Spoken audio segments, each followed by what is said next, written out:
ஓம் நம சிவாயம். நேற்று மத்திய அமைச்சர் எல் முருகன் வீட்டில் நடந்த பொங்கல் விழாவில் ஜிவி பிரகாஷ் இசையமைப்பாளர் கலந்து கொண்டாங்க. அவங்க பார்த்திங்கன்னா திருவாசகம் பாடி அந்த ப்ரோக்ராமில் பாடியிருக்காங்க.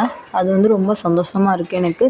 சிவனை வணங்கி இந்த ஒரு செயலை செய்யும்போது அது கண்டிப்பாக நிச்சயமாக எல்லா தெய்வங்களும் வணங்கி செய்யும்போது வெற்றி பெறும். நிச்சயமாக சிவன் ஆசைகளை துறந்தது. அதாவது நமக்கு மற்ற தெய்வங்களை வழங்கினா காசு பணம் அப்படி கிடைக்கும்னு சொல்லுவாங்க. பட் சிவனை வழங்கினா எதுவும் கிடைக்காது. மறுபிறவி இல்லைன்னு சொல்லுவாங்க.